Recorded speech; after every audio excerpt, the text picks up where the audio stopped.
Walang-wala ako nung gabing yon matapos akong sipain palabas ng aking manugang na si Juliana. Sabi niya, "Doon ka na sa home for the aged." Sa sarili kong bahay, naging isang kasambahay ako. Grabe ang hiya ko. Sa loob ng halos 4 na dekada, naging ilaw ng tahanan ako. Bawat sakripisyo, binaliwala nila. Para kay Marco at Juliana, isa akong pabigat na kailangan ng itapon. Pero nagkakamali sila. Iniwan sa akin ni Alfredo ang isang lihim na yaman, 65 milyong piso. At ang beach house. Hindi ito paghihiganti. Kukunin ko ang aking dangal at ibibigay ko sa kanila ang leksyon sa buhay. Naramdaman mo na ba ang hiya dahil sa mga kadugo? Kwentuhan mo ako. I-comment mo, saan ka nanonood? Nang pumanaw ang aking asawang si Alfredo, hindi ko inakala na doon pa lang pala magsisimula ang tunay na bangungot. Nang tingnan ko ang mukha ng aking manugang na si Juliana, naunawaan ko ang kahulugan ng puot. Ang kabaong ay dahan-dahang ibinababa sa malamig na lupa noong umuulan ng umagang iyon ng Setyembre. Pagkatapos ng 38 taong pagsasama, umalis siya ng may kaparehong kapayapaan na ipinamuhay niya. Nag-iwan lamang ng katahimikan at ng kawalang tila sumasakop sa bawat bahagi ng aking pagkatao. Napagdaanan namin ang maraming bagyo ng magkasama, ngunit ito ay kailangan kong harapin ng mag-isa. Habang nagkakalat na ang mga huling tao mula sa sementeryo, may naramdaman akong kamay na humipo sa aking balikat. Si Marco iyon, ang aming nag-iisang anak. "Nay, umuwi na po tayo, kailangan niyo nang magpahinga." Tumango ako ng tahimik, hindi kayang gawing salita ang damdaming bumabalot sa akin. Sa tabi ko, si Juliana, ang aking manugang, ay nanatiling walang emosyon. Walang kahit isang luha sa kanyang mga mata, walang senyales ng pagluluksa sa kanyang mukha. Tanging isang nagbibilang na tingin na umaabot sa bawat taong naroroon. Tila kinukwenta kung sino ang magiging kapaki-pakinabang sa hinaharap. Habang pabalik, ang katahimikan sa kotse ay binasag lamang ng tunog ng ulan na tumatama sa salamin. Si Marco ang nagmamaneho habang si Juliana ay patuloy na tinitingnan ang kanyang cellphone. Walang nagpalitan ng salita. Ang bahay na itinayo naming mag-asawa sa Maynila, kung saan namin pinalaki ang aming anak at nagtanim ng mga pangarap, ay tila isang estrangherong lugar ngayon, na tila lahat ng alaala ay nawala kasama ng kaluluwa ng aking asawa. Pagdating namin, may napansin akong kakaiba sa pasukan ng garahe. Ang aking 3 maleta, ang mga inihanda ko para manatili ng ilang araw sa bahay ni Marco pagkatapos ng libing, ay nakasalansan sa labas, nakalantad sa ambon na patuloy na bumabagsak. "Ano ang ibig sabihin nito?" tanong ko habang puno ng pagod ang aking boses. Nagkibit-balikat si Juliana at ngumiti ng malamig. "Akala ko ay naunawaan mo na. Ngayong wala na si Alfredo, magbabago na ang mga bagay-bagay." Tumingin si Marco sa sahig, iniiwasan ang aking tingin. Naramdaman ko ang lamig na dumaloy sa aking likod. "Anak, ano ang ibig sabihin ng asawa mo dito?" Halos pabulong lumabas ang aking boses. "Pansamantala lang po yan, Nay." Bulalas ni Marco. Naniniwala si Juliana na mas mabuti kung mananatili ka sa ibang lugar. Bago ko pa maproseso ang nangyayari, humakbang si Juliana. Ang mamahaling pabango niya ay sumakop sa aking ilong nang lumapit siya. "Sa akin na ang bahay na ito simula ngayon," deklara niya nang may katatagang ikinatulala ko. "Puwedeng-puwede ka nang pumunta sa bahay ampunan. Iyon ang magiging mas maginhawa para sa ating lahat." Ang kalupitan ng mga salitang iyon ay tumama sa akin na parang suntok sa tiyan.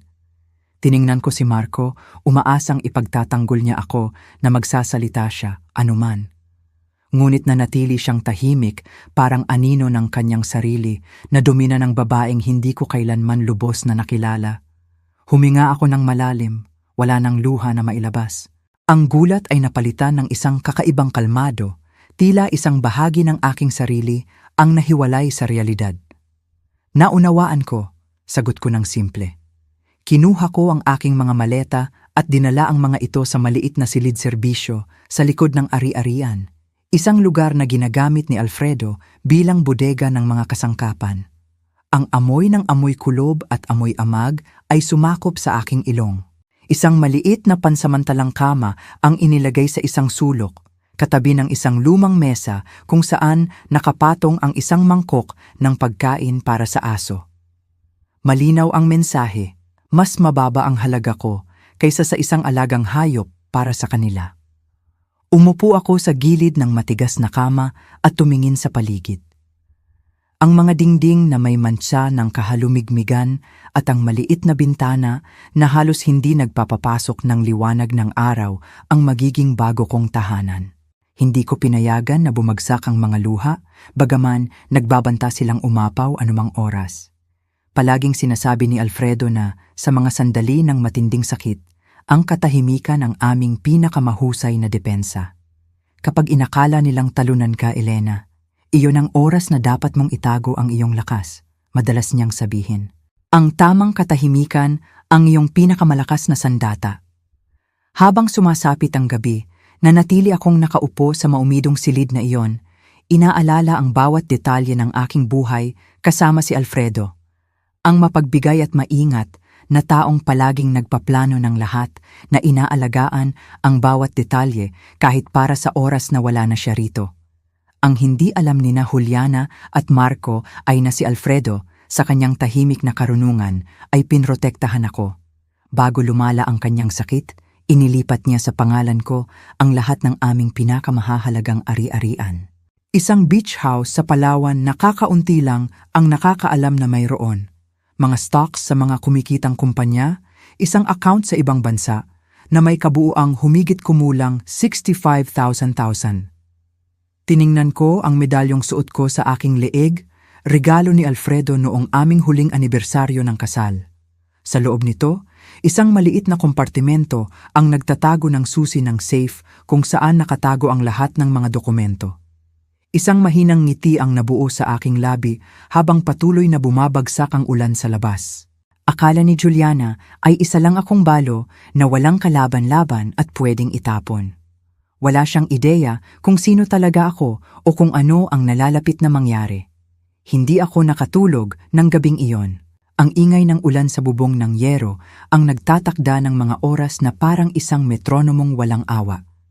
Ginugol ko ang madaling araw sa pagpaplano ng bawat hakbang na gagawin ko mula noon, hindi para sa paghihiganti, kundi para sa katarungan, para sa paggalang sa alaala ni Alfredo, at higit sa lahat, para sa aking sarili. Pagdating ng umaga, narinig ko ang mga yabag ni Juliana sa itaas. Ang tunog ng mga tasa at ang aroma ng bagong lutong kape ay bumaba hanggang sa aking maliit na silid, nagpapaalala sa akin na malapit na akong tawagin para sa aking bagong mga tungkulin sa bahay na minsan ay akin. Inayos ko ang sarili ko sa abot ng aking makakaya sa kakaunting damit na nasa mga maleta. Sinuklay ko ang aking maputing buhok at tiningnan ang basag na salamin na nakasabit sa dingding. Sa edad kong 63, taglay ng aking mukha ang mga marka ng isang buong buhay. Ngunit ang aking mga mata ay nagniningning pa rin ng isang tahimik na determinasyon. Ngayon magsisimula ang laro, Alfredo. Bulong ko sa kawalan. At tinuruan mo akong maglaro ng napakahusay. Nang umakyat ako sa hagdan at pumasok sa kusina, nakaupo na si Juliana sa mesa at naglalaro sa kanyang tablet. Halos hindi niya ako tiningnan nang pumasok ako. Nandyan ka na pala. Ang almusal ay dapat ihain ng eksaktong 7:00. Gusto ni Marco ng scrambled eggs na may bacon at ang mga bata ay mas gusto ang hotcakes. Ako ay gusto lamang ng fruit salad at green juice. Hindi ako sumagot. Isinuot ko lang ang apron na nakasabit malapit sa kalan at sinimulan kong ihanda ang kanyang hiniling. Habang naghihiwa ako ng mga prutas, pinagmasdan ko si Juliana gamit ang sulok ng aking mata. Tila siya masyadong komportable sa papel ng may bahay, na tila sinanay niya ang sandaling ito sa loob ng maraming taon. Ang mga bata, sina Diego at Mina, ay bumaba upang mag-almusal na inaantok pa. Si Mina, sa edad na 10, ay mahiyain akong niyakap. Lola, bakit po kayo sa kusina nagluluto? Bago ako makasagot, sumabat si Juliana. Tutulungan na tayo ni Lola sa bahay ngayon. Hindi ba't maganda iyon? Para makikita niyo siya araw-araw. Tumango ang bata ng naguguluhan habang si Diego ay nagkibit balikat lang at nagtuon sa kanyang cellphone. Sumulpot agad si Marco, handa na para sa trabaho, iniiwasan ang eye contact sa akin. "Magandang umaga," sabi niya, hinahalikan ang noo ng mga bata at ang labi ni Juliana. Naghain ako ng almusal ng tahimik, pinagmamasdan ang bawat kilos, bawat interaksyon. Walang nag-imbita sa akin na umupo sa mesa. Nanatili akong nakatayo, malapit sa counter, tulad ng isang empleyada na naghihintay ng bagong mga utos. Ang mga bata ay dapat handa na para sa eskwelahan sa loob ng 20 minuto, anunsyo ni Juliana, tumayo. At pwede mo nang simulan ang paglilinis ng bahay pagkatapos nilang umalis. At huwag mong kalimutang pakainin ng mga aso. Tumango ako, pinanatiling neutral ang ekspresyon. Lumapit si Juliana. Binababa ang kanyang boses upang ako lang ang makarinig. "Dapat ay nagpapasalamat ka na pinapayagan kitang manatili dito. Maraming biyenan ang hindi nagkakaroon ng ganoong kapalaran." Nang umalis silang lahat, nanatili akong mag-isa sa kusinang iyon na ilang araw pa lang ang nakalipas ay sentro ng aking tahanan. Nilinis ko ang mesa, hinugasan ang mga plato at inayos ang lahat ng maingat. Bawat galaw ay isinagawa ng may kinakalkulang kalmado, tila pinagmamasdan ko lang ang aking sarili mula sa labas. Habang nagwawalis ako ng sahig ng sala, napako ang aking tingin sa litrato na mayroon pa ring prominenteng lugar sa estante. Kami ni Alfredo, magkayakap sa harap ng dagat noong araw na binili namin ang aming beach house sa Palawan, isang ari-arian na hindi alam ni Juliana na mayroon. Sa sandaling iyon, nagpasya ko na kailangan kong kumilos ng matalino, maghintay sa tamang sandali, pagmasdan ang bawat kilos, bawat ugali, bawat kahinaan, at higit sa lahat, unawain kung ano talaga ang nangyayari sa bahay na iyon. Sa sumunod na linggo, umayon ako sa bagong routine. Nagigising ako bago ang lahat. Naghahanda ng almusal, naglilinis ng bahay, naglalaba at nagpaplansa ng damit.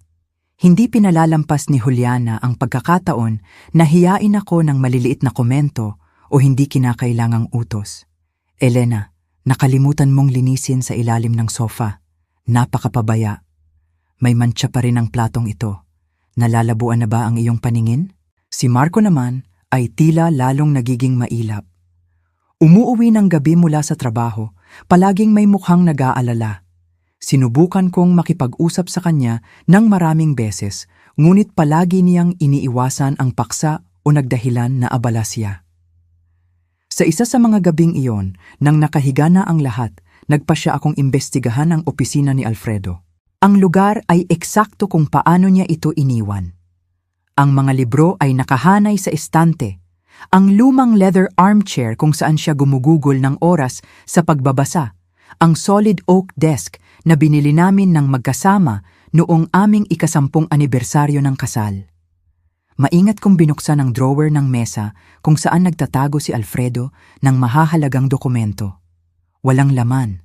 Lahat ng folder, kontrata at papel ay nawala. Naramdaman ko ang lamig sa aking likod. May naghalongkat sa lahat. Nagpatuloy ako sa aking tahimik na paghahanap. Sa likod ng estante, sa likod ng hanay ng mga libro, natagpuan ko ang hinahanap ko. Ang maliit na safe na inilagay ni Alfredo noon na alam lang naming dalawa. Gamit ang susi na nakatago sa medalyon, binuksan ko ito nang nanginginig ang mga kamay. Sa loob ay natagpuan ko ang orihinal na mga dokumento ng lahat ng aming mga ari-arian, kasama na ang beach house. Bukod pa rito, may testamento na ginawa ni Alfredo. Iniiwan ako bilang nag-iisang benepisyaryo.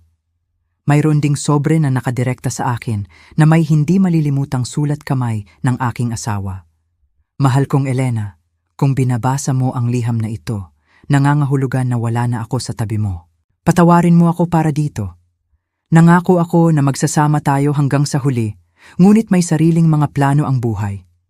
Sa lahat ng mga taong ito, pinagmasdan ko ng may pag-aalala ang mga pagbabago sa ating anak. Ang mabait na lalaking pinalaki natin ay tila nawala sa ilalim ng impluensya ni Juliana. Natatakot ako na kapag umalis ako ay susubukan nilang samantalahin ka, ang iyong kabutihan, ang iyong kahinahunan. Kaya't gumawa ako ng mga hakbang. Inilipat ko sa iyong pangalan ang lahat ng itinayo natin ng magkasama. Ang aming abogado, si... Tahimik na dumaloy ang mga luha sa aking mukha habang itinago ko ang liham sa aking dibdib. Palagi itong alam ni Alfredo. Palagi niya akong pinrotektahan kahit na alam niyang wala na siya rito. Maingat kong ibinalik ang lahat sa safe, maliban sa isang kopya ng pinakamahahalagang dokumento na itinago ko sa aking handbag. Bumalik ako sa aking maliit na silid sa annex na may bagong damdamin na lumalaki sa loob ko. Determinasyon. Kinaumagahan nang ibigay sa akin ni Juliana ang isang listahan ng mga gawaing bahay na mas mahaba kaysa sa dati, ngumiti lang ako at tumango. "May problema ba, Elena?" Tanong niya, nagdududa sa aking biglaang pagpapakumbaba. "Wala naman po," kalmado kong sagot. Inaangkop ko lang ang sarili ko sa aking bagong realidad. Ngumiti siya, nasiyahan sa kanyang interpretasyon. Hindi niya alam na habang naglilinis ako ng bahay at nag-aasikaso ng mga gawain, pinagmamasdan ko ang bawat kilos, bawat pabulong na pag-uusap sa telepono, bawat dokumento na dumadaan sa kanyang mga kamay. Nagsimula akong makakita ng isang pattern. Tuwing hapon ng Martes, umaalis si Juliana, sinasabing pupunta siya sa salon, ngunit bumabalik ng walang halatang pagbabago. Tuwing Huwebes, nagtatagal si Marco sa opisina, nagdadahilan ng extra work, at pareho silang mukhang nag-aalala tungkol sa pera sa kabila ng marangyang lifestyle na pinananatili nila. Isang gabi, habang naghahain ako ng hapunan, narinig ko si Juliana na nagkomento kay Marco. "Kailangan nating ayusin ang issue sa lupa sa Cancun. Naiinip na ang bumibili." Mukhang tensyonado si Marco. Hindi natin maibebenta ang isang bagay na hindi naman legal na sa atin. Binaba ni Juliana ang boses, ngunit narinig ko pa rin siya. "Patay na ang iyong ama. Sino ang aangal?" Nagpanggap akong hindi nakarinig, ngunit bumilis ang tibok ng aking puso. Plano nilang ibenta ang mga ari-arian na ngayon ay sa akin na nang walang kaalaman o pahintulot ko. Nang gabing iyon, pagkatapos matulog ang lahat, tumawag ako mula sa aking lumang cellphone na itinuturing ni Juliana na masyadong walang silbi para alalahanin pa niyang titingnan. "Attorney Ricardo, si Elena po ito, asawa ni Alfredo Silva. Kailangan po nating mag-usap ng madalian." Ang opisina ni Attorney Ricardo Santos ay eksakto kung paano ko ito naalala. Mga estante na puno ng mga aklat legal, ang amoy ng bagong lutong kape at ang aura ng pagiging discreet na palagi kong ikinaginhawa. Sa edad na 72, pinanatili pa rin ng abogado ang parehong eleganteng tindig at ang matalas na tingin na nagbigay inspirasyon sa pagtitiwala. "Doña Elena, ang aking taos-pusong pakikiramay para kay Alfredo," sabi niya, hinigpitan ang aking mga kamay sa pagitan ng kanyang mga kamay. Tapat na kaibigan, lalaking may integridad, isang hindi na mababawing pagkawala. Umupo ako sa leather armchair sa harap ng kanyang mesa, nangangatog ang aking mga kamay habang binubuksan ko ang aking handbag upang ilabas ang mga dokumento na aking natagpuan. "Cardo, kailangan kong unawain kung ano talaga ang aking kasalukuyang sitwasyon," sinabi ko. Sinisikap panatilihing matatag ang aking boses. "At kailangan ko ang iyong lubos na pagiging discreet." Inayos ng abogado ang kanyang salamin at sinuri ang bawat papel na inilagay ko sa harap niya. Ang kanyang mukha ay nanatiling walang emosyon, ngunit napansin ko ang bahagyang pagkunot ng kanyang noo habang nagbabasa siya. "Napakamaingat ni Alfredo, gaya ng dati," komento niya pagkatapos ng ilang minuto. "Inilipat niya sa inyong pangalan ang lahat ng pangunahing ari-arian bago lumala ang kanyang kondisyon. Ang bahay kung saan kayo nakatira, ang ari-arian sa Palawan, ang mga financial application, lahat ay legal na nasa inyong pangalan." "At paano naman ang iba?"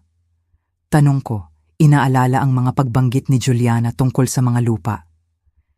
"May ilang real estate na nanatili sa pangalan ni Alfredo, ngunit malinaw ang kanyang testamento. Kayo ang universal beneficiary." Kumuha siya ng isang folder mula sa kanyang drawer.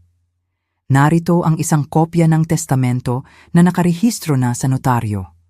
Walang sino man ang maaaring sumalungat dito.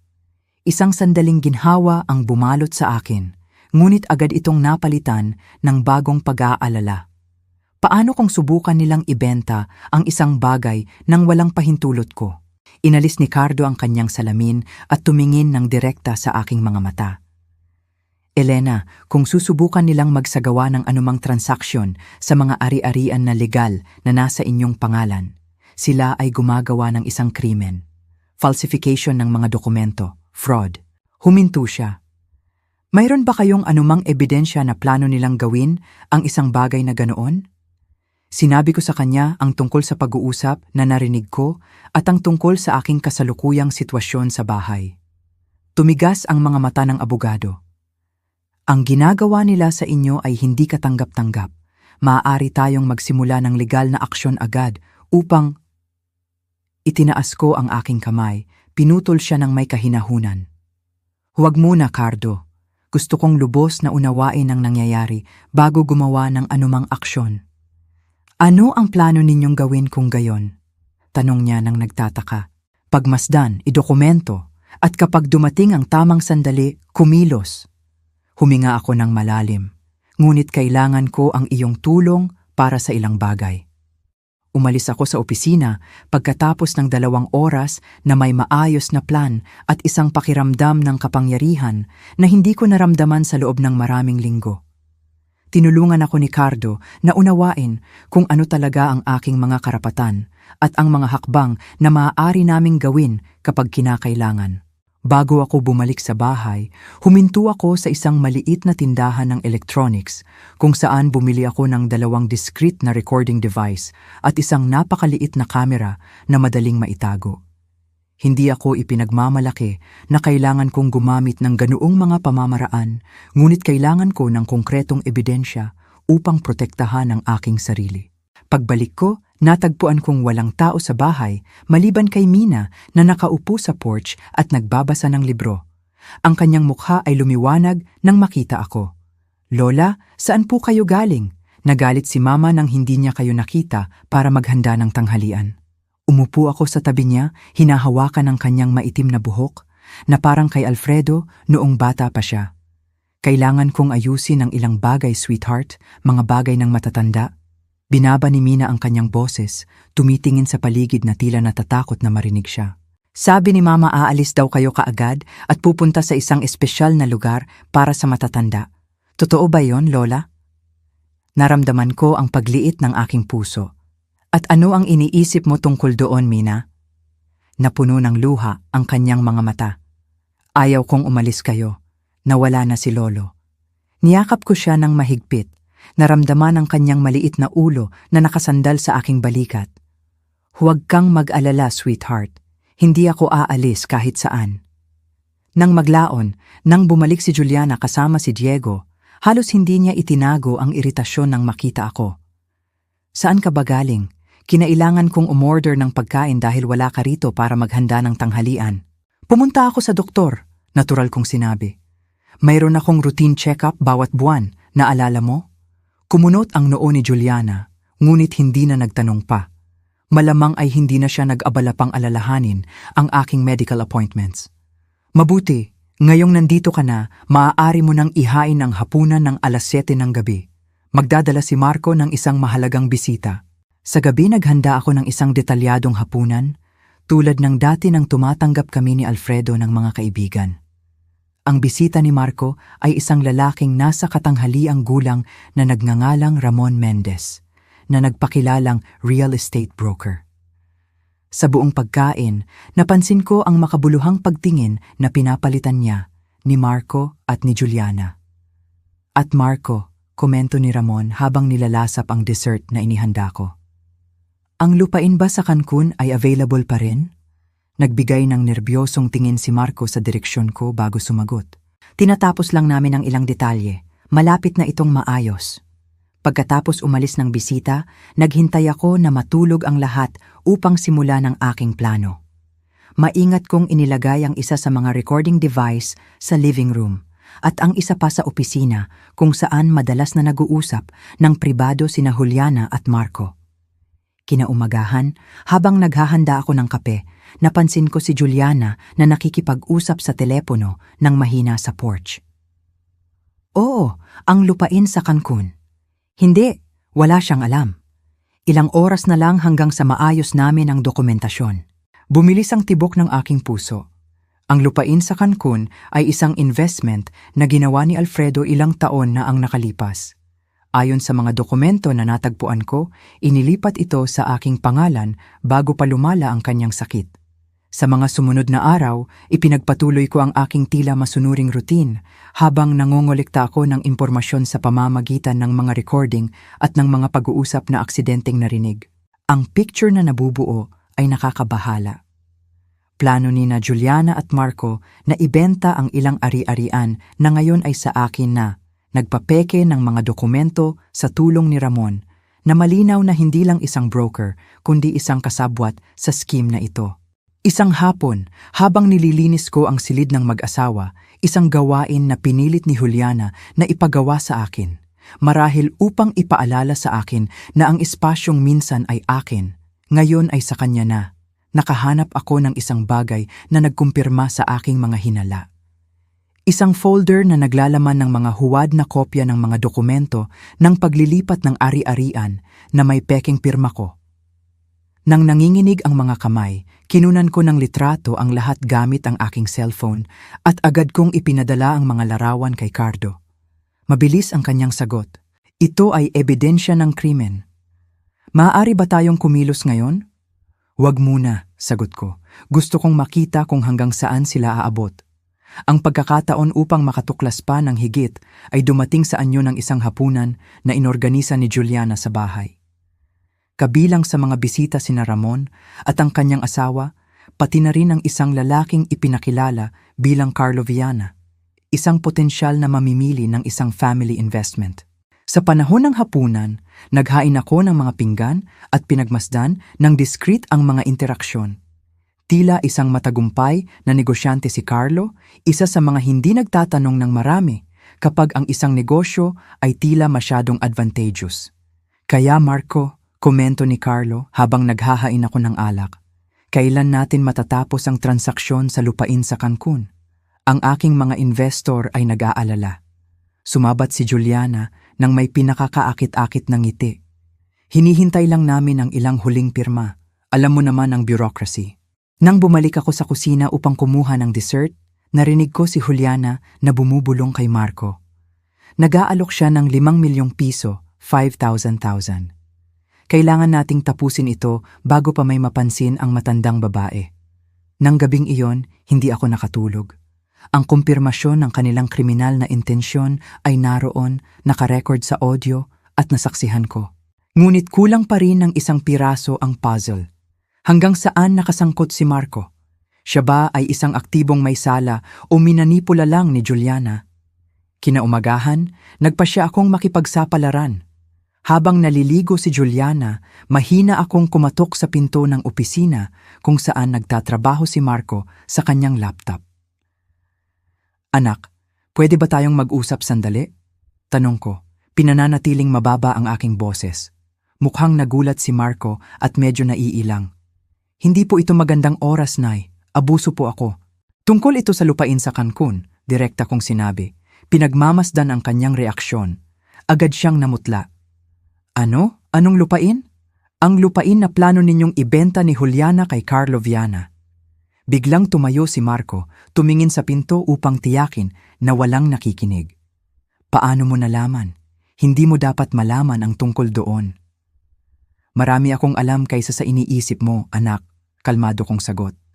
Alam ko ang tungkol sa mga huwad na dokumento, ang tungkol sa mga plano na ibenta ang mga ari-arian na hindi sa inyo. Ipinunas niya ang kanyang kamay sa mukha, biglang mukhang matanda at talunan. Nay, hindi mo ba naiintindihan? Mayroon kaming seryosong problema sa pananalapi, si Juliana. May mga utang siya na hindi mo maiisip. At ang solusyon ay ang gumawa ng krimen. Pekin ang aking pirma.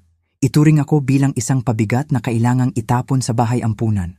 Hindi siya sumagot, umupo lang siya sa upuan, iniiwasan ang aking tingin. Marco, tingnan mo ako, hiling ko, nararamdaman ang paghahalo ng kalungkutan at pagkabigo. Mas mahusay ang pagpapalaki sa iyo ng iyong ama. Palagi niyang ginagawang madali ang lahat para sa iyo. Bumulong si Marco nang may bakas ng sama ng loob sa kanyang boses. Iniwan niya ang lahat sa iyo nang hindi iniisip ako, ang aking mga anak. Iyon ba ang sinabi ni Juliana sa iyo? Tanong ko, nagulat sa kanyang baluktot na pananaw. Marco, ginarantyahan ng iyong ama ang iyong kinabukasan sa iba pang mga paraan. Ang fund para sa edukasyon ng mga bata, ang paunang kapital para sa iyong kumpanya. Gusto lang niya akong protektahan. Alam niyang mag-isa ako. Sinasabi ni Juliana na masyado ka ng matanda upang pamahalaan ang ganoong karaming pera na sa huli ay mapupunta rin sa aming mga kamay. Ang lamig ng deklarasyon na iyon ay tumama sa akin na parang talim. Iyon pala iyon, kaya't naghihintay lang sila na mamatay ako. O baka pinapabilis ang proseso sa pamamagitan ng pagpilit sa akin na manirahan sa mahihirap na kondisyon. Bago ako makasagot, narinig namin ang mga yabag ni Juliana na papalapit sa opisina. Mabilis kong binago ang aking ekspresyon at tono ng boses. Kaya anak, isipin mo ang pinag-usapan natin tungkol sa resipe ng leche flan na iyon. Magugustuhan niyon ng iyong mga anak? Sabi ko nang may pilit ng ngiti nang pumasok si Juliana. Tiningnan niya kami nang may pagdududa. Ano ang binubulong ninyong dalawa? Hinihingi lang ni Mama na bumili ako ng ilang ingredients para sa dessert na gusto niyang gawin para sa mga bata. Mabilis na sagot ni Marco. Ngumiti si Juliana, ngunit nanatiling malamig ang kanyang mga mata. Napakabait mo naman. Ngunit wala kang oras para mag-shopping ngayon, Marco. May meeting tayo kay Ramon sa 1 oras. Nang umalis ako sa opisina, naramdaman ko ang tingin ni Juliana na tumatago sa aking likod.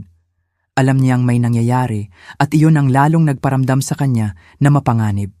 Nang hapong iyon, habang wala ang lahat, tumawag ako kay Cardo. Ipinaliwanag ko ang pag-uusap namin ni Marco at ang mga kumpirmasyon na nakuha ko tungkol sa kanilang mga intensyon. Elena, ngayon ay mayroon na tayong sapat na ebidensya upang gumawa ng legal na aksyon, sabi ng abogado. Maaari tayong humingi ng court order upang pigilan ang anumang transaksyon sa inyong mga ari-arian at magsimula ng criminal case laban kay Juliana at sino mang sangkot sa scheme na ito. At paano naman si Marco? May paghinto sa kabilang linya. Ang inyong anak ay kasangkot, Elena. Kahit nakasabwat lang siya sa pagpapabaya, kailangan niyang panagutan ang kanyang mga aksyon. Ang ideya na makita ang aking anak na humaharap sa legal na kahihinatnan para sa kanyang mga pagkakamali ay nagpunit sa aking puso. Sa kabila ng lahat, siya pa rin ang aking anak, ang batang inalagaan ko sa aking mga bisig na tinuruan kong maglakad. Kailangan ko pa ng kaunting oras, Cardo. Gusto kong bigyan ng pagkakataon si Marco na gawin ang tama. Nauubos na ang oras, Elena. Ayon sa sinabi ninyo sa akin, malapit na nilang tapusin ang pagbebenta ng lupain sa Cancun. Ilang araw lang, Cardo, pilit ko. May plano ako. Pagkatapos magbaba ng telepono, umupo ako sa maliit na kama sa annex. Pinag-iisipan ang susunod kong hakbang. Hindi ko na ito maaaring ipagpaliban pa. Oras na upang harapin, hindi lang si Marco, kundi pati na rin si Juliana kasama ang lahat ng ebidensya na nakalap ko. Kinaumagahan, nakakita ako ng pagkakataon nang umalis si Juliana patungong salon at ang mga bata ay nasa eskwelahan. Si Marco ay nag-iisa sa opisina, nagtatrabaho sa kanyang laptop sa ilang dokumento na mabilis niyang itinago nang pumasok ako. Kailangan nating mag-usap, anak. Walang pagkaantala, walang pagdadahilan. Nagbuntong hininga siya, mukhang sumusuko. Ano po ang gusto ninyo, Nay? Inilagay ko sa mesa ang isang sobre na naglalaman ng mga kopya ng lahat ng lehitimong dokumento ng ari-arian kasama ang mga larawan ng mga huwad na dokumento na natagpuan ko. Gusto kong makita mo kung ano ang malapit nilang gawin, kalmado kong sinabi, at gusto kong maunawaan mo ang mga kahihinatnan. Sinuri ni Marco ang mga papel, lalong namumutla ang kanyang mukha. Ito, seryoso ito, bulong niya. Pinadama ang kanyang mga daliri sa mga dokumento. Paano mo nakuha ang lahat ng ito? Tinuruan ako ng iyong ama na maging handa palagi, simpleng sagot ko. Marco, ang ginagawa ninyo ay hindi lang mali sa moral. Ito ay isang krimen. Falsification ng mga dokumento, pagtatangkang fraud, misappropriation. Ideya ni Juliana iyan, mabilis niyang binitawan, tulad ng isang batang sumusubok na takasan ang kasalanan. Sabi niya, inaasahan lang ang pamana na hindi mo kailangan ang lahat ng perang iyon sa edad mo. At pumayag ka na ipadala ko sa bahay ampunan at ituring ako bilang isang empleyada sa sarili kong bahay? Ibinaba niya ang kanyang mga mata, hindi kayang harapin ang aking tingin. Ang mga utang, Nay. May malalaking utang si Juliana na itinago niya sa akin. Nang matuklasan ko, huli na ang lahat. At ang solusyon ay ang subukan mong nakawan ang sarili mong ina? Tanong ko, nararamdaman ang matinding sakit sa dibdib. Isang mabigat na katahimikan ang namayani sa pagitan namin. Sa labas, ang hapon ng araw ay nagsisimulang lumubog. Nagpapalabas ng gintong liwanag sa bintana ng opisina, ang parehong opisina kung saan gumugugol ng oras si Alfredo sa pagpaplano ng aming kinabukasan, ginagarantiyahan ng aming seguridad. Ano ang gagawin mo ngayon? Tanong ni Marco sa wakas, halos pabulong ang kanyang boses. Isusumbong mo ba kami sa pulisya? Iyon ay nakasalalay sa iyo, matatag kong sagot. Mayroon akong 2 kondisyon. Una, kanselahin mo kaagad ang anumang negosasyon sa pagbebenta ng mga ari-arian. Pangalawa, kailangan malaman ni Juliana na tapos na ang laro. Hindi niya kailanman tatanggapin iyan. Kung gayon, kailangan mong pumili, Marco, ang iyong asawa o ang iyong kalayaan. Sa sandaling iyon, narinig namin ang tunog ng pagbukas ng pangunahing pinto. Bumalik na si Juliana. Mabilis na kinuha ni Marco ang mga dokumento at itinago ang mga ito sa drawer. Pag-isipan mo itong mabuti, anak. Mahina kong sinabi bago ako umalis sa opisina. Bukas gusto ko ang iyong sagot. Ang gabing iyon ang pinakamahaba sa mga huling linggo. Nakahiga sa matigas na kama sa annex, naririnig ko ang mga tunog ng malaking bahay. Mga boses na nabago na nagmumula sa silid ni na Marco at Juliana. Mga pintuan na binabangga, mabilis na mga yabag sa pasilyo. Nagsisimula pa lang ang bagyo. Kinaumagahan, bumaba si Juliana para mag-almusal na may mga pulang mata at tensyonado ang mukha. Ganap niyang binaliwala ang aking presensiya habang naghahain siya ng kape. Sumulpot si Marco, ilang minuto pagkatapos, nanlulumo rin. Ang mga bata, nararamdaman ng tensyon, ay kumakain ng may hindi pangkaraniwang katahimikan. Mga bata, tapusin niyo kaagad. Ayokong mahuli kayo sa eskwelahan. Utos ni Juliana, mas magaspang ang boses kaysa sa dati. Nang makaalis sina Mina at Diego, humarap sa akin si Juliana, nagniningning sa galit ang kanyang mga mata. Ano ang pinaplano mo? Matandang intrusive? Nanatili akong kalmado, maingat na inilagay ang tasa ng tsaa sa mesa. Pinoprotektahan ko lang ang akin, Juliana. Sinabi ni Marco sa akin ang tungkol sa inyong pag-uusap, patuloy niya, lumalapit ng nagbabanta. Iniisip mo bang maaari mo kaming i-blackmail? Na maaari mong sirain ang aming pamilya? Ang tanging taong sumisira sa pamilyang ito ay ikaw, Juliana, sagot ko nang hindi itinaas ang boses. Sa iyong mga kasinungalingan, iyong mga utang, iyong kasakiman. Tumawa siya, isang malamig at walang humor na tunog. Tingnan mo ang sarili mo, isang matandang babae na halos hindi na makaakyat ng hagdan. Ano ang gagawin mo sa lahat ng perang iyon? Sa mga ari-arian na hindi mo man lang kayang pamahalaan? Iyan mismo ang punto, Juliana. Pera ko yan, ari-arian ko yan. Ako ang magpapasya kung ano ang gagawin sa mga iyon. Binangga niya ang mesa gamit ang kanyang kamay, nagpakalansing sa mga pinggan.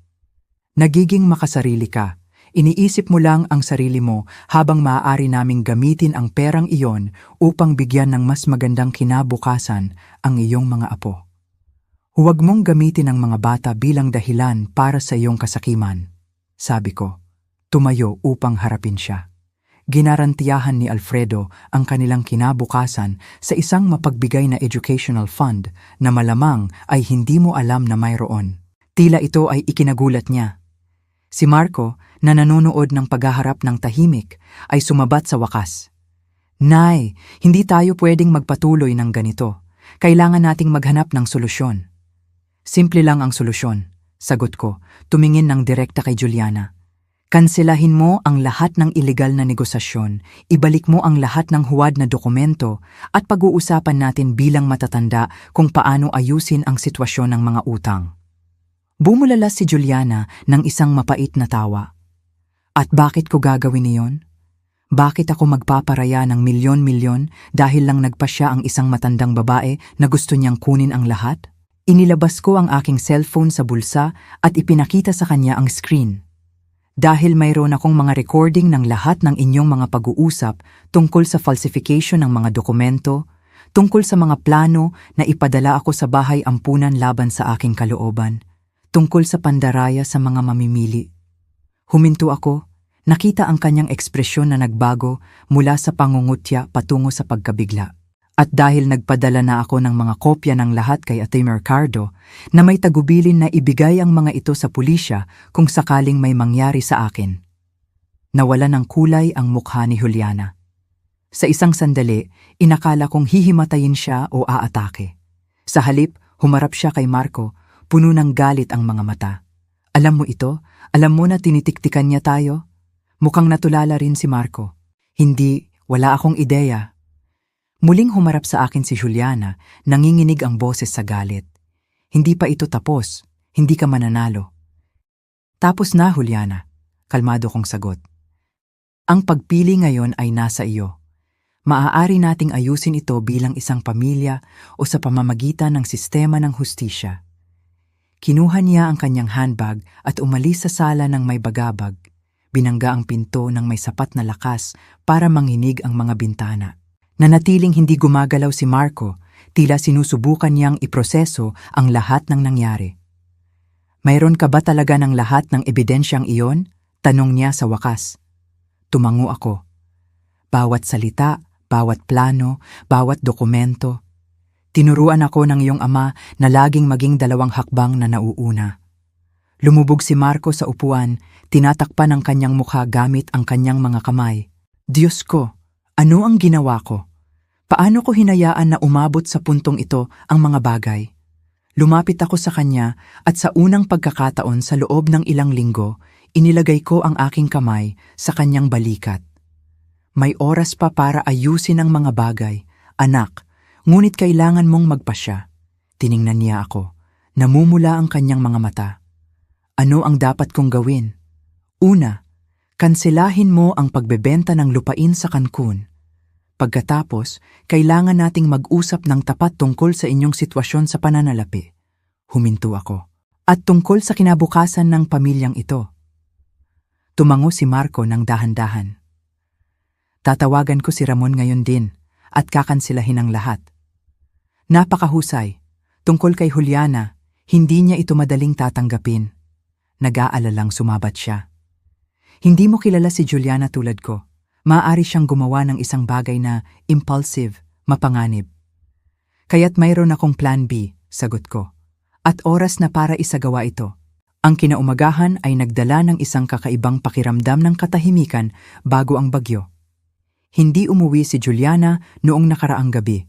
Sinabi ni Marco na nanatili siya sa bahay ng isang kaibigan upang lumamig, ngunit ang tensyon sa kanyang boses ay nagpakita na mas komplikado ang sitwasyon. Ang mga bata, nararamdaman ang mabigat na atmosphere, ay nagtatanong na wala sa amin ang handang sagutin. Nasaan si Mama? Tanong ni Mina sa panahon ng almusal, nakapako ang kanyang malalaking mata kay Marco. Kailangan niyang ayusin ang ilang problema, sweetheart. Sagot ni Marco, iniiwasan ang aking tingin. Babalik siya kaagad. Si Diego, na palaging mas mapagmasid kaysa sa kanyang kapatid, ay kumunot ang noo. Nag-away na naman po kayo? Ang katahimikan ni Marco ay sapat na sagot. Pagkatapos umalis ng mga bata para sa eskwelahan, umupo ako kasama ang aking anak sa porch.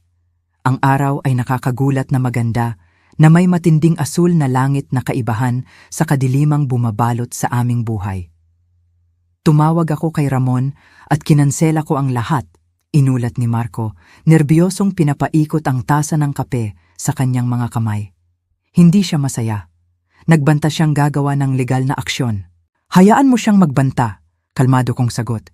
Siya ay kasangkot tulad ninyo, mas lalo pa nga, dahil siya ang broker na responsable.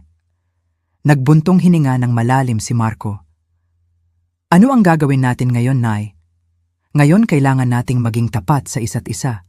Gusto kong malaman kung ano talaga ang lawak ng inyong mga utang. Ipinunas niya ang kanyang kamay sa kanyang buhok.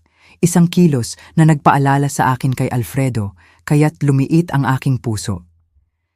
Mas masahol pa kaysa sa inakala ko. May 3 credit card si Juliana na maxed out, mga utang sa mga usurero. Habang idinetalya niya ang sitwasyon, ang picture na nabubuo ay nakakabahala. Nagawa ni Juliana ang isang web ng mga utang na napakalawak na hindi sapat ang pagbebenta ng lupain sa Cancun upang bayaran ang lahat. At ang pinakamasama, ang bahagi ng perang iyon ay napunta sa mga mamahaling bilihin, mga lihim na biyahe at maging sa isang extramarital affair sa isang tennis instructor. Nang matapos ang kanyang kwento, may luha sa mga mata ni Marco. Napakabobo ko, Nay, napakabulag. Paano hindi ko napansin ang nangyayari sa ilalim ng aking ilong? Hinawakan ko ang kanyang kamay nang may kahinahunan. Minsan hindi natin nakikita ang ayaw nating makita, anak. Sa sandaling iyon, narinig namin ang tunog ng isang kotse na biglang nagparada.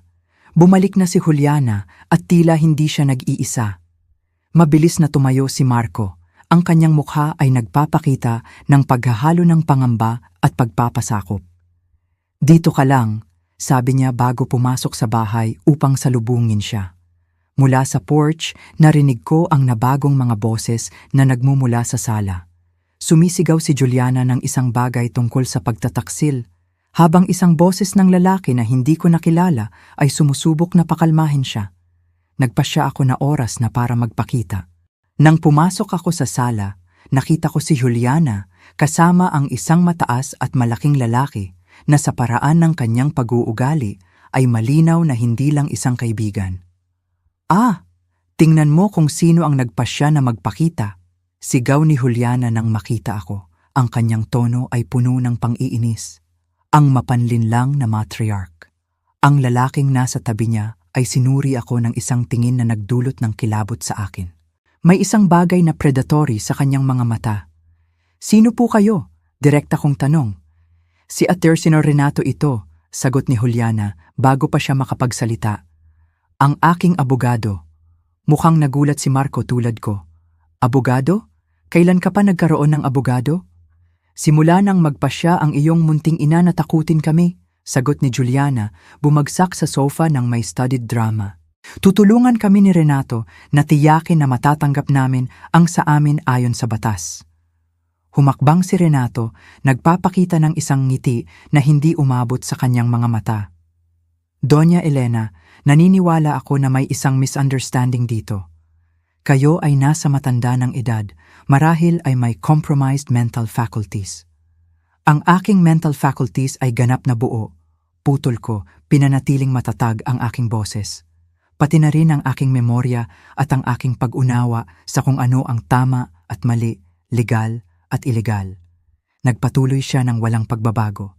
Gaya ng sinasabi ko, isinasaalang-alang ang inyong edad at kondisyon.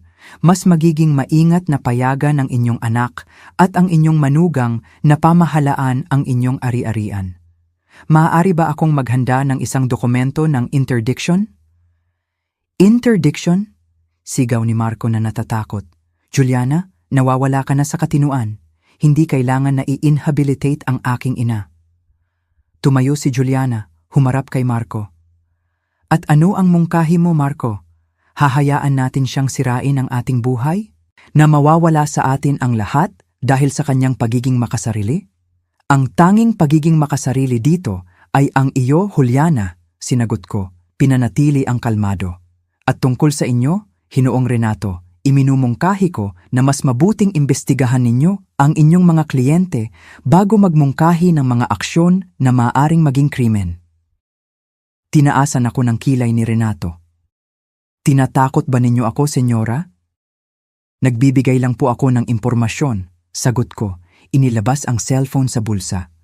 Tulad ng ipinaalam ko sa sarili kong abogado, si Ate Pars. Ricardo Santos, tungkol sa lahat ng nangyayari sa bahay na ito, kasama na ang mga pagtatangka sa falsifikasyon ng mga dokumento, ang mga plano na ipadala ako sa bahay ampunan laban sa aking kalooban, at ngayon itong walang katuturang mungkahi ng interdiction. Ang pangalan ni Ricardo Santos ay nagdulot ng nakikitang reaksyon kay Renato. Ang abogadong iyon ay kilala sa kanyang hindi matitinag na integridad at ang kanyang impluensya sa mga legal circles. Ang kanyang tiwala ng ngiti ay nag-alinlangan. Ito ay isang bluff, sumabat si Juliana, ngunit ang kanyang boses ay nagpakita ng kawalan ng katiyakan. Gusto niyo bang makipagsapalaran? Tanong ko, tumingin ng direkta kay Renato. Naghihintay lang si Atty. Ricardo ng aking hudyat upang ipadala ang lahat ng dokumentasyon sa prosecutor's office. Isang tensyonadong katahimikan ang namayani sa sala. Tila nagre-recalculate ng kanyang estratehiya si Renato habang si Juliana ay nagpapalit-palit sa pagitan ng mga ekspresyon ng galit at desperasyon. Si Marco ay nanatili sa aking tabi, matatag ang tindig sa unang pagkakataon sa loob ng ilang linggo. Marahil ay mas mabuting pag-usapan natin ito ng mas kalmado, sabi ni Renato sa wakas, inayos ang kanyang kurbata. Juliana, pwede ba tayong mag-usap ng pribado? Nagretiro sila sa kusina, iniwan akong mag-isa kasama si Marco. Tila siya ay pagod, na tila tumanda ng ilang taon sa loob ng ilang araw. Salamat, bulong niya, sa hindi mo pagpapahintulot na malunod ako ng tuluyan. Bago ako makasagot, bumalik si Juliana ng mag-isa. Ang mukha niya ay isang matigas na maskara ng kontrol. Naniniwala si Renato na mas mabuting pag-isipan natin ang ating approach, anunsyo niya. Bawat salita ay binigkas ng may pagsisikap. Tila mas maimpluwensya ang iyong mga kontak kaysa sa inakala namin. Hindi ito tungkol sa impluwensya, Juliana, sagot ko. Tungkol ito sa legalidad. Tumango siya ng mechanical, iniiwasan ng tumingin ng direkta sa akin o kay Marco. Sige, kaya ano ang mungkahi mo? Una, gusto kong umalis ka sa bahay na ito, matatag kong sinabi.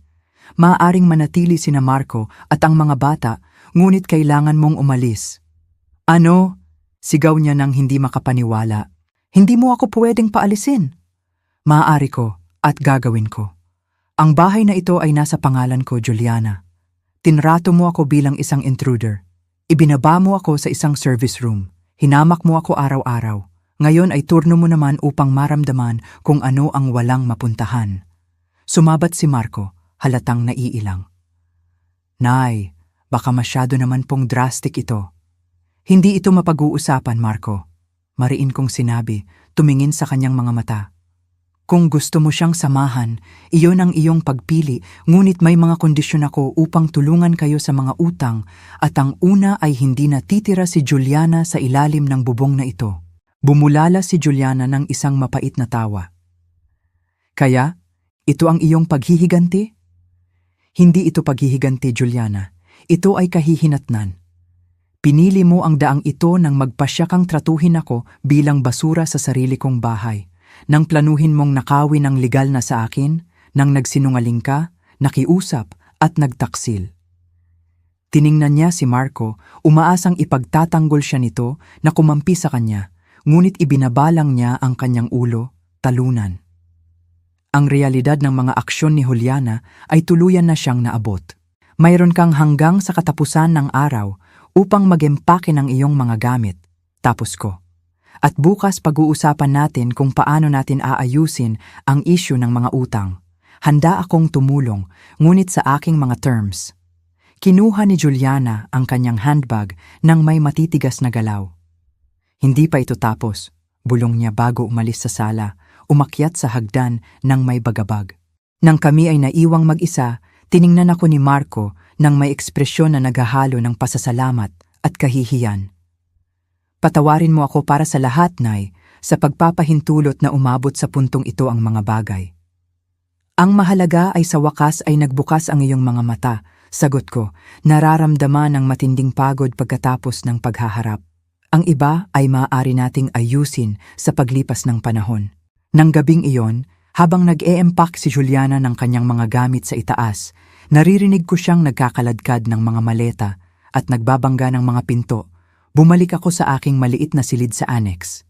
Iyon ang huling gabi na gugugulin ko doon. Bukas, babalik ako sa pangunahing silid, ang espasyo na pinagsamahan namin ni Alfredo sa loob ng maraming taon. Nakaupo sa gilid ng matigas na kama, tiningnan ko ang medalyon na suot ko pa rin sa aking leeg. Binuksan ko ito at tiningnan ang maliit na larawan ni Alfredo na nakatago doon, ang kanyang payapa na ngiti, ang kanyang mabait na mga mata. Tama ka sa lahat ng oras, bulong ko sa larawan, tungkol kay Juliana, tungkol sa pagprotekta sa itinayo namin ng magkasama. Salamat sa hindi mo pag-iwan sa akin ng walang laban. Isang nag-iisang luha ang dumaloy sa aking mukha. Hindi ito luha ng kalungkutan, kundi ng kaluwagan. Ang pinakamasama ay lumipas na. Nagsisimula nang humupa ang bagyo at nakatayo pa rin ako. Ang pagsikat ng araw ay nagdala ng kakaibang katahimikan sa bahay. Umalis na si Juliana noong madaling araw, nagdala lang ng 2 maleta at nag-iwan ng isang liham para sa mga bata na nagpasya si Marco na hindi muna ipakita sa kanila. Kailangan muna nating malaman kung ano ang sasabihin, kung paano ipapaliwanag. Paliwanag niya, ang mukha ay may marka ng isang gabi na walang tulog.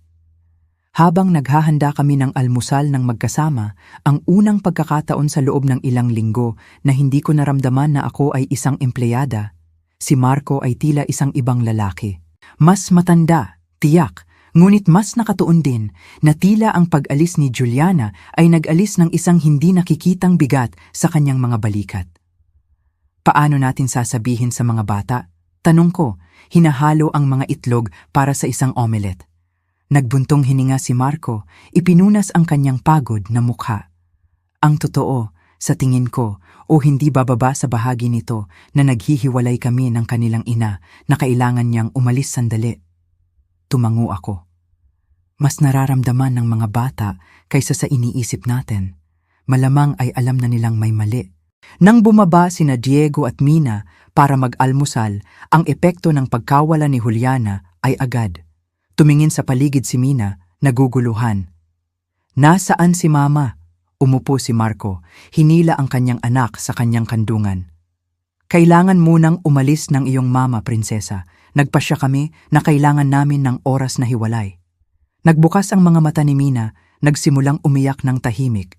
Si Diego, sa kabilang banda, ay nanatiling walang emosyon, halos tila inaasahan niya ang sandaling ito. Babalik po ba siya?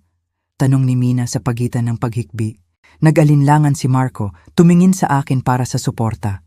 Hindi pa namin alam, sweetheart, ngunit ang mahalaga ay ligtas ka at si Diego dito, kasama si Papa at si Lola at mahal na mahal namin kayo. Nagsalita si Diego sa wakas. Ang kanyang boses ay nakakagulat na mature para sa isang 20 taong gulang. Sumisigaw po siya kagabi, sabi niya kukunin niya raw kami rito. Namutla si Marco. Narinig mo iyon? Tumango si Diego.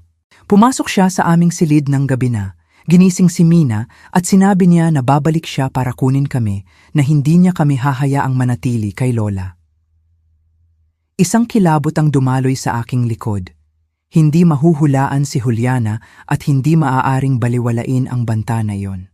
Mukhang naabot ni Marco ang parehong konklusyon. Tatawagan ko ang eskwelahan at ipapaalam ko sa kanila na walang ibang autorisado na kumuha sa inyo maliban sa akin o kay Lola, deklara niya. Niyakap ang kanyang mga anak ng mahigpit. At makikipag-usap ako kay Atty. Mercado tungkol sa isang protection order. Pagkatapos dalhin ang mga bata sa eskwelahan, tiyak na sinamahan sila ni Marco hanggang sa pinto ng silid-aralan. Nakipagkita kami kay Cardo sa kanyang opisina. Maingat na nakinig ang abogado habang inuulat namin ang mga huling pangyayari kasama na ang banta ni Juliana. Seryoso ito, komento niya, inayos ang kanyang salamin. Batay sa ebidensya na nakalap ninyo, Elena, at sa pag-amin ni Marco tungkol sa mga fraudulent activities, mayroon tayong sapat na dahilan upang humingi hindi lamang ng protection order para sa inyo, kundi pati na rin ng restraining order na pumipigil kay Juliana na lumapit sa mga bata ng walang supervision. Mukhang labis na nalungkot si Marco, ngunit tumango siya bilang pagsang-ayon. Hindi ko inakala na aabot sa puntong ito, ngunit kailangan kong protektahan ang aking mga anak. At paano naman ang mga utang? Tanong ko, bumalik sa praktikal na aspeto ng sitwasyon. Sinabi ni Marco sa akin na medyo malala ang sitwasyon. Nagbukas si Cardo ng isang folder sa kanyang mesa. Gumawa kami ng isang preliminary survey. Ang kabuuang halaga ay humigit kumulang 4,000 na nakakalat sa mga credit card, utang sa bangko at mga hindi gaanong konvensyonal na pinagmulan. Umurong si Marco sa kanyang upuan. Usurero, paliwanag niya ng mahina. Lumapit si Juliana sa mga usurero. Iyan ang nagpapahirap sa mga bagay-bagay, aminin ni Cardo. Ang mga taong iyon ay hindi karaniwang sumusunod sa mga legal na channel para sa koleksyon. Handa akong tumulong na bayaran ang mga utang na iyon, deklara ko. Ngunit may ilang kondisyon. Tiningnan ako ni Marco nang nagulat. Pagkatapos ng lahat ng ginawa namin, gusto mo pa ring tumulong? Anak kita, Marco, at ang mga batang iyon ay aking mga apo. Hindi ko sila iiwan. Humarap ako kay Cardo. Gusto kong magtatag ng isang formal na kasunduan. Babayaran ko ang mga lehitimong utang, ngunit kailangan ni Marco na dumaan sa financial counseling. At gusto ko ng legal na garantiya na hindi na nila susubukan pang agawin ang aking mga ari-arian. Maaari nating ihanda iyan. Sumang-ayon si Cardo, nagtala. Iminumungkahi ko rin na ilipat ang bahay ng pormal sa inyong pangalan sa property registry upang maiwasan ang anumang pagkalito sa hinaharap. At ang beach house? Tanong ni Marco nang nag-aalangan. May binanggit si Juliana tungkol doon, ngunit hindi ko kailanman lubos na naunawaan. Binili ng iyong ama ang ari-arian na iyon bilang aming kanlungan para sa pagre-retiro, paliwanag ko. Ito ay isang espesyal na lugar para sa akin, Marco. Isang araw marahil ay maaari tayong pumunta doon ng magkasama. Ikaw, ang mga bata, at ako. Ngunit sa ngayon, kailangan ko na ito ay maging akin lang. Tumango siya nang may pag-unawa. Naiintindihan ko, Nay, at iginagalang ko iyan. Ginugol namin ang mga sumunod na oras sa pagguhit ng kasunduan at pagsisimula ng mga legal na proseso para sa protection order. Pagbalik namin sa bahay sa pagtatapos ng hapon, naramdaman namin ang isang kakaibang presensya pagkabukas pa lang namin ng pinto. Ang bahay ay hinalughog. Nakabukas ang mga drawer, hinalughog ang mga aparador, nakakalat ang mga bagay-bagay sa sahig. Ang agarang panik ay para kina Diego at Mina, ngunit isang mabilis na tawag sa eskwelahan ang nagkumpirma na nandoon pa rin sila, nakikilahok sa mga extracurricular activities. Juliana, bulong ni Marco, tumitingin sa paligid nang hindi makapaniwala. Mayroon siyang spare key siguro.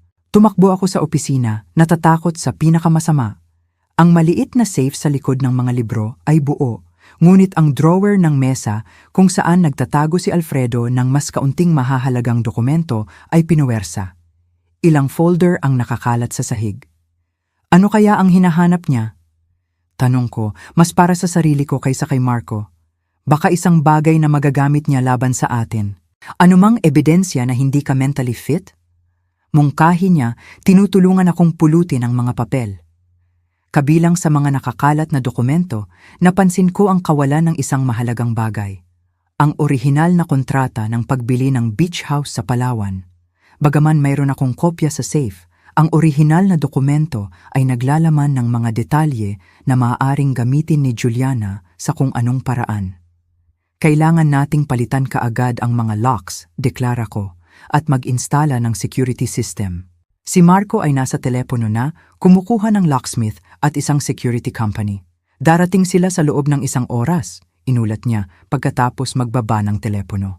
At pupuntahan ko na ang mga bata sa eskwelahan ngayon din. Ang pakiramdam ng paglabag ay malalim. Ang bahay na ito, na palaging aking sanctuary, ngayon ay tila vulnerable, nakalantad. Umupo ako sa upuan ni Alfredo, sinusubukan kong kontrolin ang panginginig ng aking mga kamay. Huwag mong hayaang maapektuhan ka, bulong ko sa sarili ko. Hindi ngayon, hindi pagkatapos ng lahat ng hinarap mo. Nang bumalik si Marco kasama ang mga bata, ang kanilang mga mukha ay nagpakita ng pagkalito nang makita ang estado ng bahay at ang mga technician na nag-iinstala ng mga security camera at nagpapalit ng mga locks. Ano pong nangyari dito? Tanong ni Diego, nakatingin sa paligid ng malaki ang mga mata. Nagkaroon kami ng isang maliit na problema, sagot ni Marco nang may kalmadong pag-aaral. Ngunit inaayos na namin ang lahat. Tumakbo si Mina patungo sa akin, niyakap ako ng mahigpit. Si Mama po, hindi ba? May ginawa siyang masama. Ang perception ng bata ay ikinagulat ko. Bakit mo iyon naisip, sweetheart? Kasi galit na galit siya kagabi. Sabi niya kukunin niya ang sa kanya na may ninakaw kayong mahalaga. Nagpalitan kami ng nag-aalalang tingin ni Marco. Si Juliana ay lumilikha ng isang mapanganib na narrative, marahil ay nilalason na ang mga bata laban sa akin. Mina, walang ninakaw si Lola, matatag na sinabi ni Marco. Sa katunayan, ang bahay na ito ay palaging sa kanya at kay Lolo. Kami lang ang naguluhan tungkol doon. Tumango ang bata, nakakapit pa rin sa akin. Alam ko, nagsisinungaling na naman si Mama. Na naman? Tanong ko nang may kahinahunan. Palagi siyang nagsisinungaling, paliwanag ni Mina nang may nakasisirang pagiging simple ng mga bata. Sabi niya, dadalhin niya kami sa outing, pero hindi niya kailanman ginagawa. Nangangako ng mga regalo na hindi kailanman dumarating. Sabi niya, mahal niya kami, pero sumisigaw siya ng madalas. Lumiit ang aking puso. Ang mga bata ay naging tahimik na saksi sa mas marami pa kaysa sa inakala namin. Nagbukas ng malaki ang mga mata ni Mina. Si Mama ay isang kriminal. Hindi, sweetheart, mabilis na sagot ni Marco. Gumawa lang siya ng ilang napakasamang desisyon, mga desisyon na nakasakit sa ibang tao. Si Diego, na palaging mas mapagmasid, ay tumingin ng direkta sa akin. Sinubukan niyang saktan si Lola, hindi ba? Nagulat ako sa kanyang intuition. Sinubukan niyang kunin ang mga bagay na hindi sa kanya, Diego, at mali iyon, hindi mahalaga kung sino ang gumawa. Kailan siya babalik sa bahay? Tanong ni Mina, nanginginig ang kanyang maliit na boses. Nag-alinlangan si Marco. Hindi pa namin alam, prinsesa. Maaaring tumagal, ngunit ang mahalaga ay nandito ako, nandito si Lola, at aalagaan namin kayo ng may buong pagmamahal. Ang mga sumunod na araw ay isang paghahalo ng legal na proseso at emosyonal na pag-aayos. Sa huli ay pinalaya si Juliana pagkatapos ng arraignment, ngunit may mahigpit na restrictive measures, pagbabawal na lumapit sa akin, sa bahay o sa mga bata nang walang judicial supervision. Bukod pa sa kailangan niyang magsuot ng electronic bracelet. Sinimulan ni Marco ang proseso ng diborsyo, isang desisyon na, bagaman masakit, ay nagdala ng isang pakiramdam ng katapusan na kailangan naming lahat. Sa tulong ni Attorney Cardo, nagsimula kaming lutasin ang komplikadong web ng mga utang na iniwan ni Juliana at lumikha ng isang plan upang ayusin ang mga ito nang hindi ikinokompromiso ang kinabukasan ng mga bata. Isang linggo pagkatapos ng pag-aresto kay Juliana, nagpasya ako na kailangan ko ng oras para sa aking sarili upang iproseso ang lahat ng nangyari at hanapin muli ang aking sariling panloob na kapayapaan. Pupunta ako sa beach house sa loob ng ilang linggo, anunsyo ko sa panahon ng hapunan. Sigurado ka bang gusto mong mag-isa, Nay? Nag-aalalang tanong ni Marco. Ngumiti ako, hinawakan ang kanyang kamay ng may kahinahunan. Oo, ito ay isang espesyal na lugar para sa akin kung saan kami nagplano ng iyong ama na gugulin ang aming pagtanda ng magkasama. Kailangan kong kumonekta muli sa mga alaalang iyon, sa bahaging iyon ng aking sarili na nakalimutan sa mga huling buwan. Si Mina, na naging labis na protective sa akin, ay kumunot ang noo. Pero, paano po kung subukan niyang pumunta doon ulit si Mama? Huwag kang mag-alala, sweetheart. Ang bahay ay may security system ngayon at ang mga kapitbahay ay alert. Bukod pa rito, dagdag ko, kumindat sa kanya. Mas tuso ang inyong lola kaysa sa tila. Nang umaga ng aking pag-alis, binigyan ako ng mga bata ng mga guhit upang palamutihan ang beach house. Gumuhit si Diego ng isang bangka na naglalayag sa isang masiglang asul na dagat habang si Mina ay lumikha ng isang portrait ng aming pamilya, si Marco, si Diego, siya at ako, magkahawak kamay sa ilalim ng sumisikat na araw. Para hindi ka malungkot, paliwanag niya, niyakap ako ng mahigpit. Sinamahan ako ni Marco sa kotse, tumulong sa mga maleta. Bago ako magpaalam, hinawakan ko ang kanyang mukha sa pagitan ng aking mga kamay, tulad ng ginagawa ko noong bata pa siya. Ipinagmamalaki kita, anak, sa paraan ng pagharap mo sa lahat ng ito, kung paano mo inaalagaan ang mga bata. Nagluha ang kanyang mga mata. Natuto ako sa pinakamahusay, Nay, kayo at si Papa. Ang biyahe patungo sa Palawan ay tahimik, isang pagkakataon upang pag-isipan ang lahat ng nangyari at ang lahat ng darating pa. Pagdating sa beach house, sinalubong ako ng tunog ng mga alon at ang amoy ng asin na mahal ko. Ang basag na bintana ni Juliana ay naayos na at ang security company ay nag-instala ng mga kamera at alarm ayon sa hiniling. Sa kabila nito, pagpasok ko, naramdaman ko pa rin ang mga bakas ng invasion, hindi sa mga dingding o furniture, kundi sa enerhiya ng lugar, sa banayad na pakiramdam ng paglabag. Ginugol ko ang natitirang bahagi ng araw sa paglilinis, pag-oorganisa, pag-angkin sa espasyong iyon bilang akin. Inilagay ko ang mga guhit ng mga bata sa refrigerator. Binuksan ko ang lahat ng mga bintana upang hayaang umikot ang hangin ng dagat. Pinalitan ko ang mga kumot at inayos ang aking damit sa aparador na madalas naming gamitin ni Alfredo. Sa gabi, umupo ako sa porch na may isang baso ng alak, pinagmamasdan ng mga bituin na nakikita sa karagatan. Ang medalyon na may larawan ni Alfredo ay nakasandal sa aking dibdib, isang palaging paalala ng kanyang pagmamahal at pag-iingat. Tama ka sa lahat ng oras, mahal ko, bulong ko sa starry sky, tungkol kay Juliana, tungkol sa pagprotekta sa itinayo namin, tungkol sa pagbibigay sa akin ng paraan upang ipagtanggol ang sarili ko. Isang banayad na simoy ng hangin ang humaplos sa aking mukha na tila sumasagot si Alfredo mula sa kabilang buhay. Ipinikit ko ang aking mga mata at pinayagan sa unang pagkakataon sa loob ng mahabang panahon na dumaloy ang mga luha ng malaya. Hindi lang mga luha ng kalungkutan para sa pagkawala o para sa kamakailang trauma, kundi pati na rin mga luha ng kaluwagan, ng kalayaan. Dito, sa kanlungan na ito, sa tabi ng dagat, malayo sa gulo at masakit na mga alaala, sa wakas ay maaari na akong magsimulang gumaling. Maaari akong kumonekta muli sa babaeng ako bago ang lahat ng pagsubok na ito. Ang babaeng minahal ni Alfredo sa loob ng halos 4 na dekada. Ang babaeng nakahanap ng lakas upang harapin ang isa sa pinakamalaking pagtataksil na maiisip. At habang ang mga alon ay regular na humahampas sa dalampasigan, dinadala ang mga fragment ng sakit sa bawat pagbaba, nagsimula akong makita ang isang kinabukasan na iba sa inakala ko, ngunit puno pa rin ng mga posibilidad.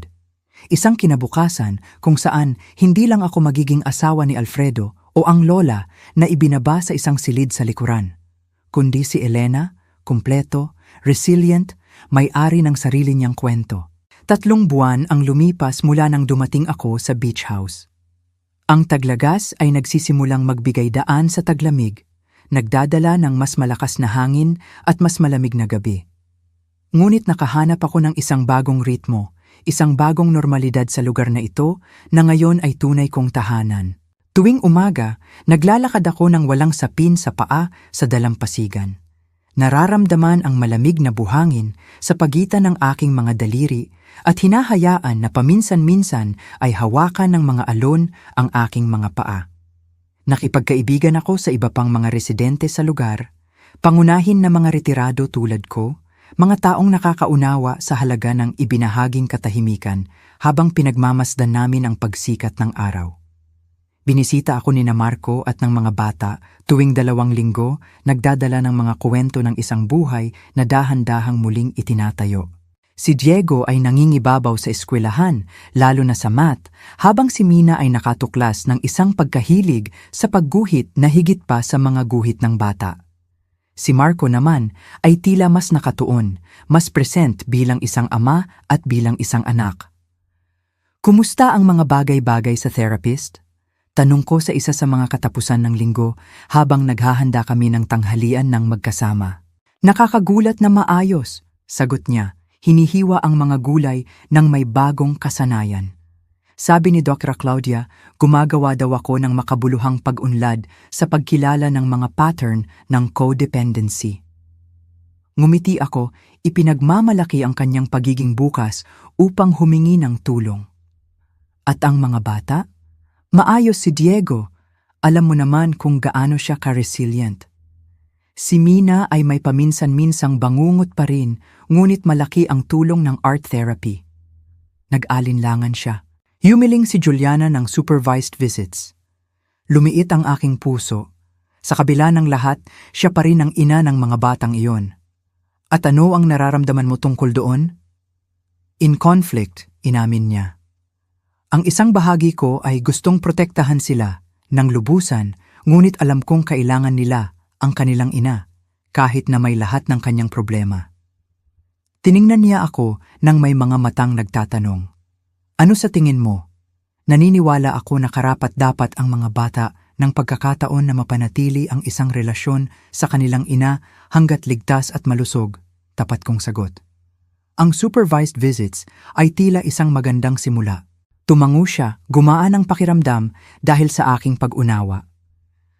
Ang criminal case ay nagpapatuloy pa rin, ngunit nakakuha ng kasunduan ang kanyang abogado na makatanggap siya ng psychiatric treatment sa halip na magsilbi ng parusa sa bilangguan.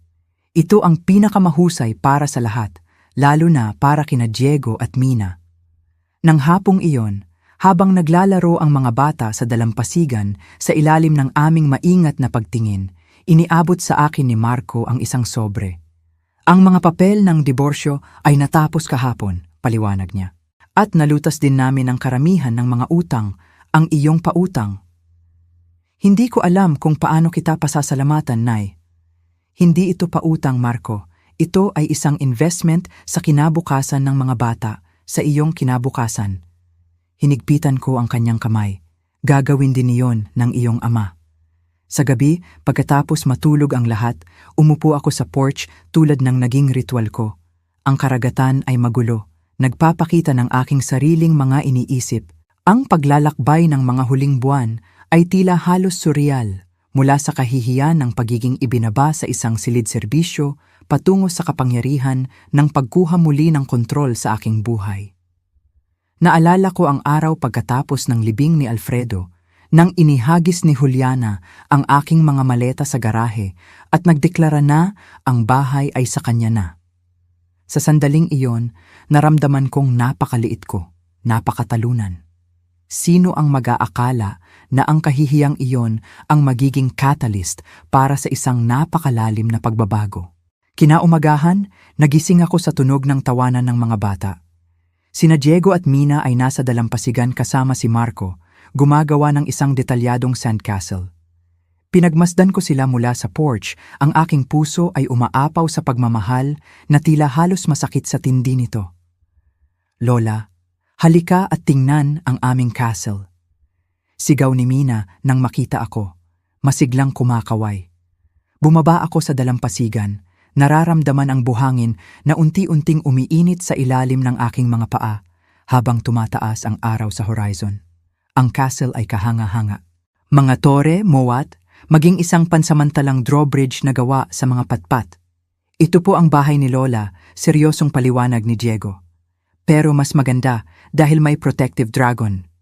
Itinuro niya ang isang sand formation na sa kaunting imahinasyon ay maaaring bigyang kahulugan bilang isang dragon. At sino ang nakatira sa castle na ito? Tanong ko, nakikilahok sa laro. Kaming lahat, matibay na deklara ni Mina. Kayo, si Papa, ako, si Diego at si Lolo Alfredo rin bilang isang mabuting multo na nagpoprotekta sa amin. Tumingin sa akin si Marco sa ibabaw ng ulo ng mga bata, mamasa-masa ang kanyang mga mata. Isang magandang ideya, hindi ba, Nay? Lahat tayo ay magkasama, protektado. Tumango ako, hindi kayang magtiwala sa aking boses sa sandaling iyon.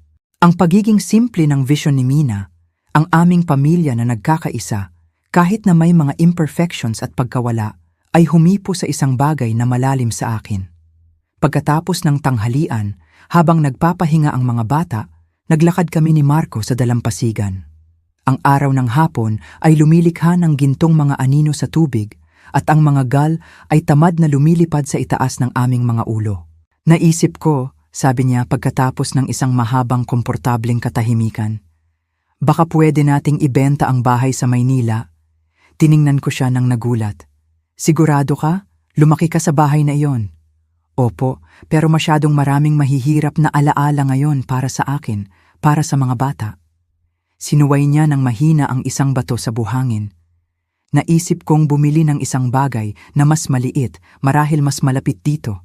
Gustong-gusto ng mga bata ang dagat at ang pagiging malapit sa inyo. Gusto ko iyan, tapat kong sagot. Tapat kong, ngunit ayaw kong gawin mo ang desisyon na iyon para sa akin. Hindi lang ito para sa inyo, Nay. Ito ay para sa ating lahat. Ngumiti siya. Isang ngiti na nagpaalala sa akin kay Alfredo, kaya't lumiit ang aking puso. Naniniwala ako na kailangan natin ng isang bagong simula. Nang gabing iyon, pagkatapos umalis ni Marco at ng mga bata para sa huling flight pabalik sa Maynila, ang bahay ay nanatiling kakaibang tahimik. Nakasanayan ko na ang katahimikan ng aking nag-iisang routine, ngunit pagkatapos ng isang katapusan ng linggo ng tawanan at pag-uusap, ang kawalan nila ay halos pisikal. Umupo ako sa sofa na may tasa ng tsaa, tinitingnan ang isang photo album na inayos ni Alfredo ng maingat sa paglipas ng mga taon.